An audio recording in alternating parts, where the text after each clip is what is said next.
C'est le gros succès de la rentrée à la télévision.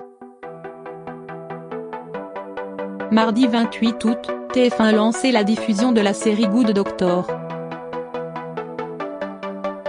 Et les aventures du docteur Sean Murphy, jeune chirurgien autiste surdoué mais qui a du mal à communiquer avec le monde extérieur, a ému un très large public, avec 6,7 millions de téléspectateurs pour le premier épisode. Clé de ce succès, l'interprétation de Freddie Highmore. Mais qui est donc cet acteur anglais de 26 ans, révélé enfant par le film Charlie et la chocolaterie? Comment a-t-il abordé le rôle compliqué de Sean? Et que lui inspire ce personnage? Il a accepté de nous répondre. Télé loisirs. Comment avez-vous mis au point la manière de parler ou de se tenir de Sean? Freddie Highmore. Avec David Shaw, le showrunner de la série, qui était déjà celui de Dr House, note de la rédaction, nous avons échangé beaucoup de documentaires, de livres ou d'essais sur le sujet. Et nous avons un consultant à plein temps sur le tournage qui est autiste. Mais ces recherches nous ont aussi appris à quel point le spectre est très large.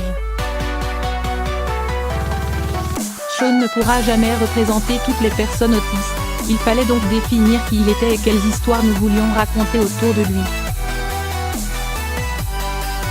Qu'avez-vous appris sur vous-même grâce à ce personnage?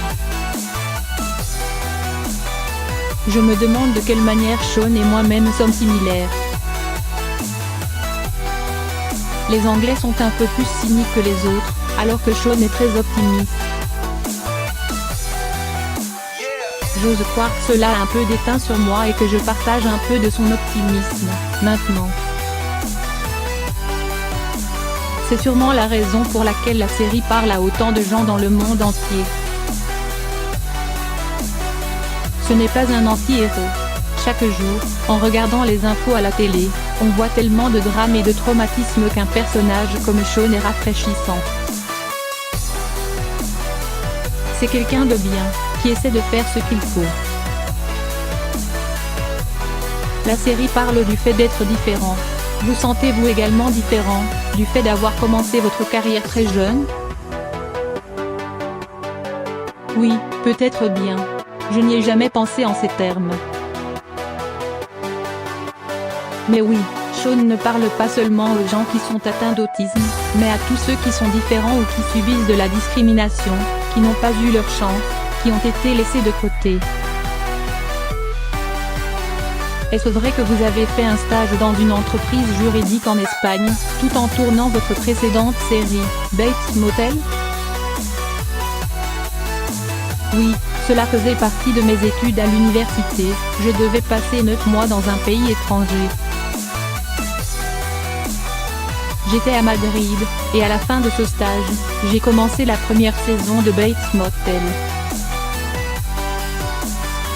Vous avez suivi un cursus d'espagnol et d'arabe. Pourquoi était-ce important pour vous de continuer vos études? Cela m'a toujours paru naturel d'étudier les langues et d'aller à l'université.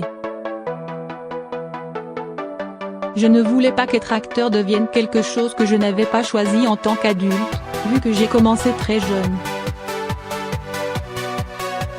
J'ai trouvé ça sage de prendre un peu de temps. Comme ça, si je retournais à la comédie, je serais sûre que c'était quelque chose que je voulais vraiment faire, une décision adulte. J'avais étudié le français et l'espagnol à l'école, j'ai toujours aimé les langues. J'ai eu envie d'essayer une autre langue, c'est pour ça que j'ai choisi l'arabe. Vous avez écrit et réalisé un épisode de Bates Motel. Allez-vous réitérer l'expérience avec Good Doctor? Oui, sûrement au cours de la saison 2. J'ai été producteur pour la saison 1 et j'ai adoré être impliqué de manière plus large. Mon rôle est de soutenir David Shaw et sa vision de la série, et de lui soumettre des idées, qu'il peut trouver intéressantes ou non.